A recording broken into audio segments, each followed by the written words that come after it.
Hello বন্ধুরা, সবাই কেমন আছো? আশা করি সবাই ভালো আছো। আমিও খুব ভালো আছি। সুলতা লাইফস্টাইল চ্যানেলে তোমাদের স্বাগত জানাই। আজকে আমি একটা রান্না করে তোমাদের সঙ্গে দেখাতে চলেছি। অনেক পুরনো রান্না, দিদা ঠাকুমারা করতো। এটা আমার বাবার রেসিপি। এখানে দেখো আমি আলু কেটে নিয়েছি আর সঙ্গে নিয়ে নিয়েছি, ঘরে ছিল বেগুন। তো তোমরা চাইলে আরও কিছু এর মধ্যে সবজিও অ্যাড করতে পারো, নানান রকমের সবজিও অ্যাড করা যায়। আমার বাবা তো এর মধ্যে অ্যাড করতো নানান রকমের যত সবজি ঘরে বেঁচে রয়েছে সেগুলো দিয়েই করতো বেশিরভাগ। তো আমার বাবার এইসব জিনিসের রান্নার মানে খুবই এটা ছিল কি, খুবই এইসব পাতুরি, কলা পাতায় রান্না করা, মানে নানান রকমের রান্না করতো বসে বসে। তো আমি এর মধ্যে দিয়ে দিলাম পরিমাণ মতো নুন, হলুদ, লঙ্কার গুঁড়ো, জিরের গুঁড়ো আর পেঁয়াজ কুচি। আমি এখানে দুখানা পেঁয়াজ, দুখানা টমেটো কুচি করে রেখেছি, সেটা এর মধ্যে দিয়ে দেবো। দিয়ে এর মধ্যে আমি আদা রসুনের বাটা করে রেখেছি, আদা রসুন বাটা 2 চামচ মতন অ্যাড করব। আদা রসুন বাটাটা দিয়ে ভালো করে আমি সর্ষের তেল দেবো এর মধ্যে, দিয়ে ভালো করে মাখাবো।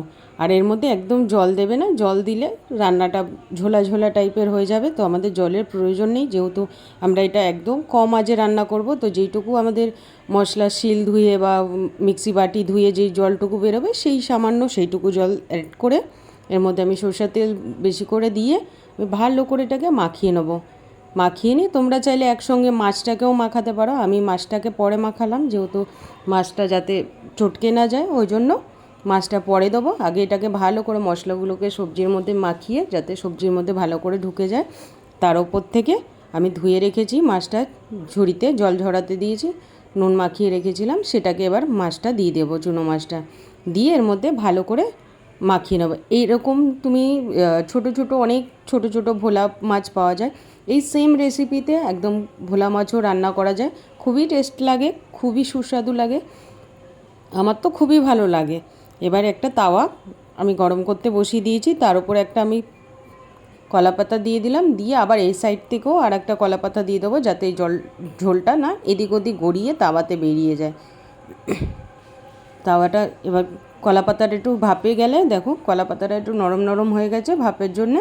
এবার আমি চুনো মাছ যেটা মাখাটা করে রেখেছিলাম এটা দিয়ে দেবো। এটা খুবই সুন্দর একটা রেসিপি আর খুবই শর্টকাট, রান্না করাও একদম মেখে বসিয়ে দাও, কোনো টেনশান নেই, ইজিলি হয়ে যায়।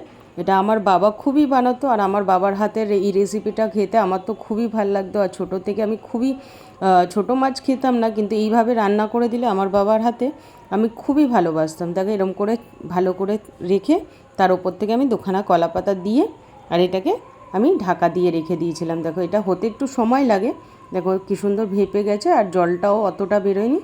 এবার কিছুক্ষণ ঢেকে রাখার পর যখন সিদ্ধ হয়ে গেছে আমি এটা এবার খুলেই রাখবো।